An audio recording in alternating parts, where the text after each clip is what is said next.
بسم اللہ الرحمن الرحیم بسم اللہ الرحمن الرحیم لک الحمد یا اللہ صدق اللہ العظیم صلی اللہ علی محمد صلی اللہ علیہ وسلم۔ محترم ناظرین، ایک سائل یہ سوال کرتا ہے کہ حضرت کہ اگر عورت نماز پڑھ رہی ہے اور نماز پڑھنے کے دوران اگر عورت کے بالوں کا حصہ کھلا رہا کچھ، یا عورت کا دوپٹہ اتنا باریک ہے کہ جس سے بالوں کی سیاہی نظر آ رہی ہے، ایسی صورت میں اس کی نماز درست ہوگی یا نہیں؟ الحمدللہ، کافی اچھا سوال ہے۔ اللہ تعالیٰ سائل کو مزید ایسے ہی علم دین سیکھنے کی توفیق عطا فرمائے۔ اس کا جواب یہ ہے کہ عورت کے سر پر جو بال ہیں کانوں تک، یہ تو سر میں شامل ہیں۔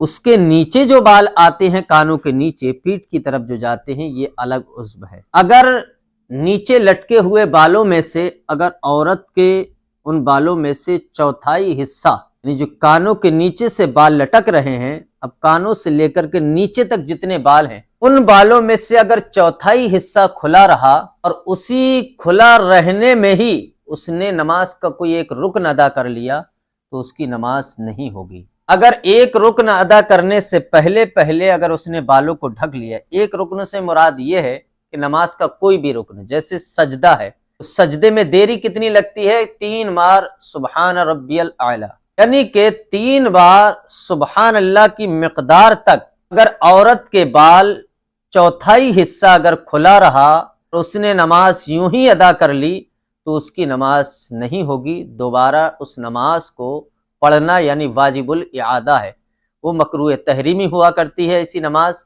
اور جو نماز مکروہ تحریمی ہوتی ہے اس نماز کو واجب الاعادہ کرنا ضروری ہوا کرتا ہے، یعنی دہرانا اس نماز کو ضروری ہوتا ہے۔ کہا اگر اتنا باریک دوپٹہ ہے جس سے بالوں کی سیاہی نظر آ رہی ہے، اس کے بارے میں بھی فقہا کا قول اور صحیح قول یہی ہے کہ اگر بالوں کی سیاہی نظر آ رہی ہے، ایسا دوپٹہ عورت اوڑھ کر کے نماز پڑھ رہی ہے، تو فقہا فرماتے ہیں کہ ایسی نماز بھی مکروہ تحریمی ہوا کرتی ہے، اس نماز کو بھی دوبارہ پڑھنا ضروری ہوا کرتا ہے۔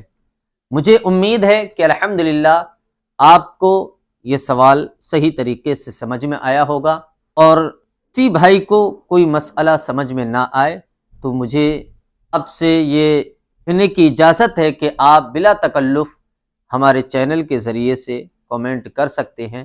الحمدللہ بخوبی آپ کے کامنٹ پر دھیان دیا جائے گا اور آپ کو مطمئن کرنے کی کوشش کی جائے گی۔ وآخر دعوانا ان الحمدللہ رب العالمین۔ السلام علیکم۔